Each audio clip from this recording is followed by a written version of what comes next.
बिस्मिल्लाहिर्रहमानिर्रहीम। अस्सलाम वालेकुम। इब्तिदा रब्बुल इज़्ज़त के नाम से जिसने जान दी जहान दिया, और दरूद सलाम मोहम्मद वाले मोहम्मद पर। आइए उनके साथ नासिर नकवी हाजिर खिदमत है।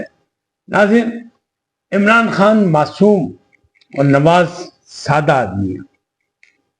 आप क्या समझते हैं मुझे नहीं पता, लेकिन कुछ इंफॉर्मेशन है जो मैं आप तक पहुंचाऊंगा। गंडापुर की मुलाकातें, लेकिन बड़ी मुलाकात नामुमकिन है। शोबिस का बड़ा सितारा टूट गया। शहरयार आफरीदी का दावा कि खामोश रहना जुर्म है, और बहुत सी बातें, छोटी छोटी खबरें उनके आप तक पहुंचाऊंगा। लेकिन पहले आपसे गुजारिश कि आइए इनको सब्सक्राइब करें, लाइक करें, घंटे का बटन दबाना ना भूलें, और अपनी कीमती राय का इजहार अपनी शख्सियत के मुताबिक करें। जी नाज़रीन, मामला कहाँ तक बिगड़ गए, कहाँ तक हो गए, वो तो सियासी तौर पर हो रहा है। कल से पीर शुरू हो रहा है, नया हफ्ता शुरू हो रहा है, तो बहुत सी चीज़ें आपके सामने आएंगी। पहले भी लॉग में कह चुका हूँ, बहुत से फैसले आएंगे, बहुत सी मूवमेंट आगे बढ़ेंगी, और मामला आगे पीछे होते नजर आएंगे। लेकिन ये क्या मामला जो मैंने कहा कि इमरान खान मासूम और नवाज सादा आदमी, तो ये भी मैं आपको बता दूं। लेकिन पहले अफसोसनाक खबर कि शोबिस का एक बड़ा सितारा टूट गया, जिसने बड़ी खिदमत अंजाम दी, पाकिस्तान का नाम कमाया, पाकिस्तान का नाम रोशन किया, और अदाकारी की, हिदायतकारी की, टीवी पे काम किया, फिल्म में काम किया। आज वो हमसे जुदा हो गया। ये 1940 में दिल्ली में पैदा हुए थे, और इनका नाम है तलत हुसैन। कितने बड़े अदाकार थे, कितने अवार्ड मिले, क्या हुआ क्या नहीं हुआ, सब लोग वाकिफ हैं। अल्लाह ताला उनके दर्जात बुलंद करे। वो गुज़श्ता कुछ अरसे से एक निजी अस्पताल में साहिब फराज थे, तो आज वो दुनिया से रुखसत हो गए। अपने एक अच्छी इनिंग खेल के, यादगार इनिंग के, शोबिस की दुनिया में उनको हमेशा अच्छे नाम से याद किया जाएगा।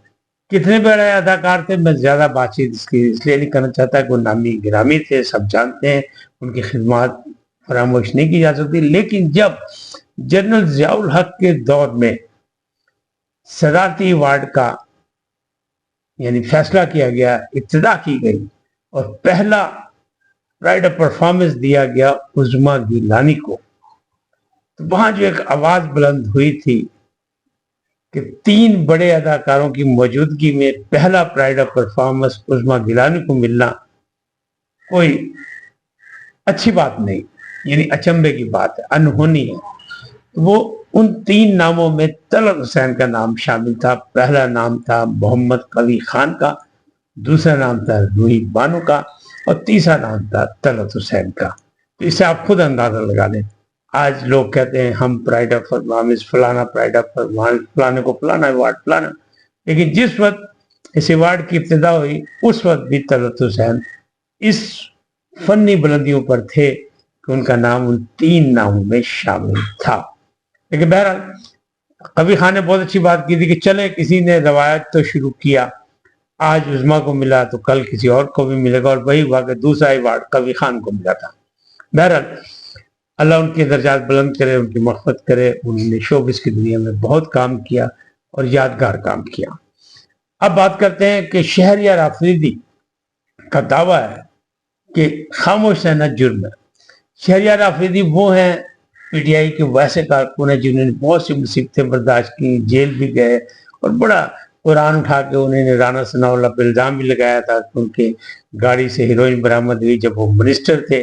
लेकिन सब कुछ किया, इसके बावजूद इस वक्त पीटीआई या सुन्नी इत्तेहाद काउंसिल में वो सामने नहीं है, फ्रंट लाइन में नहीं है, बल्कि बैक पे है, दीवार के साथ में लगा दिया गया। तो वो कहते हैं ऐसे ही है, और बल्कि वहाँ इतराज़ किया जा रहा है कि वो जो शेर अब्दुल मरवत थे, अब तो उनको शोकाज नोटिस जारी हो चुका है, सालार काकड़ को बलूचिस्तान से हो चुका है, शादाना को नोटिस मिल चुका है, शादाना गुलजार को, और अगर उन्हें जबान इसी तरह बंद ना रखी तो शायद उनको भी शोकाज नोटिस बाकायदा मिल जाए।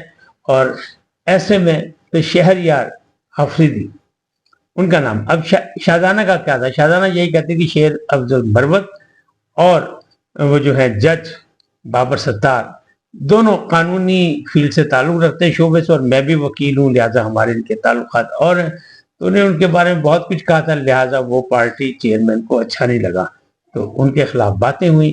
اب شہریار جو آفریدی ہیں وہ بھی یہی کہہ رہے ہیں کہ جو کچھ حقیقی کارکنوں کے ساتھ ہو رہا ہے، اس جماعت کے کارکنوں کے ساتھ جو حقیقی آزادی ڈھونڈ رہی ہے، وہ اچھا نہیں ہے، اور ایسے میں خاموش رہنا جرم ہے.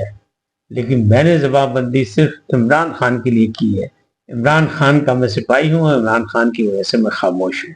بہرحال معاملات اس کا مقصد یہ ہے کہ سب اچھا نہیں. گڈھا پور کی ملاقاتیں، بڑی ملاقات ناممکن، یہ کیا ہے؟ تو ملاقاتیں کہاں ہوئی؟ ملاقاتیں انہوں نے جناب محسن نقوی سے بھی کی، خواجہ آصف سے بھی کی، گیلانی صاحب سے بھی کی، اور اویس لغاری صاحب سے بھی کی. لیکن یہ ملاقات جو ہے، یہ بات چیت جو ہے، یہ ہے SIFC کے اجلاس کے موقع پر. وہ اجلاس جو کہ ملکی سطح کے لیول پر معاشی صورتحال کی بہتری کے لیے تھا اور اس کی منصوبہ بندی کرتی تھی، جس میں سپہ سالار بھی موجود تھے، وزیر اعظم بھی موجود تھے، اور وہاں یہ KPK کے وزیر اعظم کو نہیں بلایا گیا تھا. تو پھر اچانک بلا لیا گیا. تو سوال یہ پیدا ہوا کہ ان کو کس طرح بلایا گیا، کس کی خواہش پہ بلایا گیا؟ تو پتہ یہ لگا کہ KPK کے گورنر فیصل کنڈی، جو ان کے حلقہ انتخاب کے ہیں اور ان کے مخالفت میں الیکشن لڑ کے ہارے تھے اور جن کے خلاف یہ بہت زبان درازی کرتے ہیں، انہوں نے کہا کہ نہیں، KPK کی نمائندگی ہونی چاہیے. وزیر اعظم سے ریکویسٹ کی انہوں نے کہ نہیں جی، نمائندگی کے لیے وزیر اعظم کو ضرور بلائے. وزیر اعلیٰ گئے تو وزیر اعلیٰ نے کوشش کی کہ سپہ سالار سے ملاقاتیں کی، اور وہ کہتے ہیں نا، کھلنڈرا سے بچہ اگر کہیں ہو موجود اور وہاں بڑے بڑے لوگ ہوں تو وہ اپنے ایڑیاں اٹھا کے اپنا قد بڑا کر کے ملنے کی کوشش کرتا ہے، لوگوں کے سامنے اپنے آپ کو یعنی توجہ دلاؤ، نوٹس دیتا ہے، اور وہ کہتا ہے کہ لو جی میں بھی دیکھا، میں نے بھی گنو. تو اس طرح کی انہیں بہت سی کوشش کی، اور بعد میں میڈیا سے گفتگو کرتے انہوں نے خود بتایا کہ 2 ملاقات ہوئی چھوٹی چھوٹی. ایک تو سلام دعا آئی، میں نے ان کو سلام کیا اور سپہ سالار نے مجھے جواب دیا. یعنی اس کو بھی اب وہ اعزاز سمجھیں جن کے خلاف یہ باتیں کرتے ہیں، یا ان کے چیئرمین جن کے خلاف باتیں کرتے ہیں. دوسری بات انہوں نے کی کہ میں نے بڑی بات کی صوبے کے حوالے سے، تو انہوں نے بہت سی باتیں سنی، لیکن انہوں نے یہ کہہ دیا کہ جناب سیاسی گلاں سیاستدانہ نہ کرو، ساڑھے نہ کوئی گل نہیں کرو، وزیر اعظم صاحب موجود ہے ان سے بات کرو.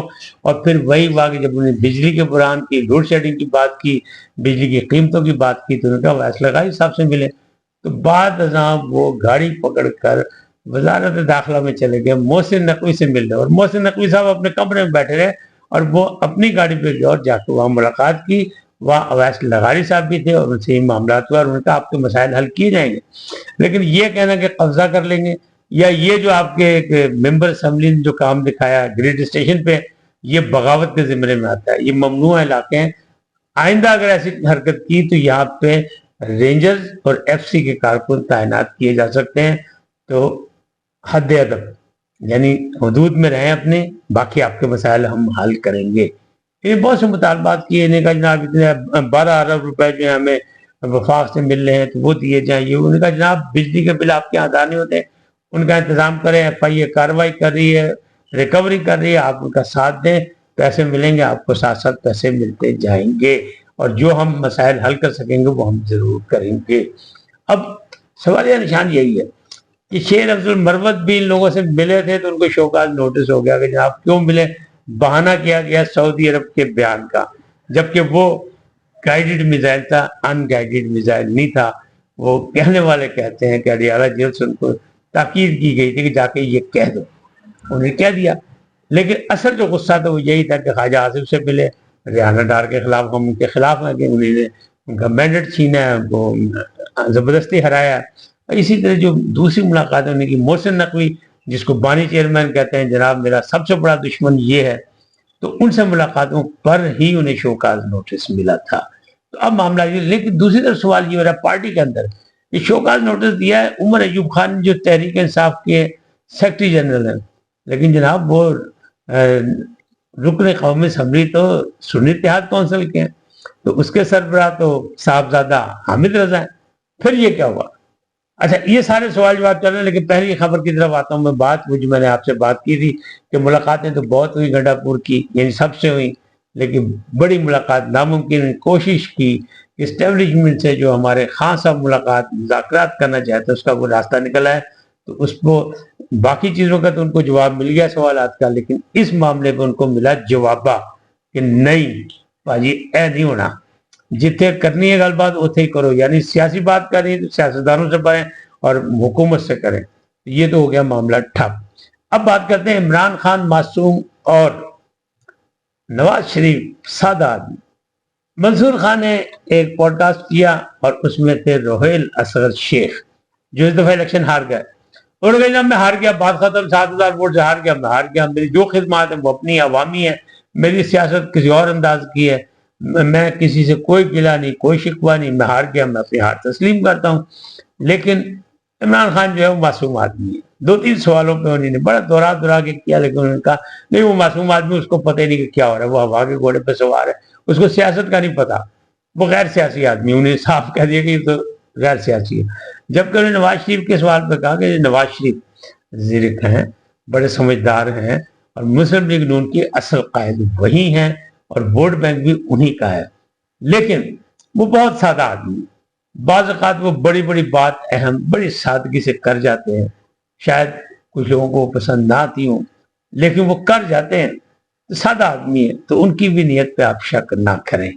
ये दो बंदों के बारे में ख्वाजा अपने इसका शेख साहब का, रोहेल असगर शेख, बल्कि उन्होंने कहा मैं तो सियासत से बददिल हो गया, उम्र मेरी बहुत हो चुकी है, हालांकि ऐसी कोई बात नहीं है। लेकिन वो कहते नहीं, जितनी दफ़ा मैं मुंतखब हुआ उसके बाद मेरा कोई नहीं, मुझे कोई ना ओहदा चाहिए, ना मुझे मिनिस्ट्री चाहिए, ना मैं से आगे कहीं जा सकता हूँ, बल्कि मैंने तो अपने पोते को मना कर दिया है कि सियासत छाड़ दो, कोई और कारोबार करो। हालांकि 40 साल से 45 साल से करें हमारा खानदान यही काम कर रहा है, और मारूसी सियासत जो कहते हैं लोग, तो जो लोग जो काम करते हैं उसी में आएंगे ना, आमतौर पर तो यही होता है। लेकिन वो कहते हैं मेरे बेटे को बार बार नजरअंदाज किया गया, ये भी एक उनको हल्का सा दुख था, लेकिन उन्होंने गिला नहीं किया। आज इतने, फिर मिलेंगे नए मौजूद के साथ। जाते जाते आपसे दरखास्त, आइए इनको सब्सक्राइब करें, लाइक करें, घंटी का बटन दबाना न भूलें और अपनी कीमती राय का इज़हार अपनी शख्सियत के मुताबिक करें। सदा सलामत रहें, अल्लाह ने के बाद।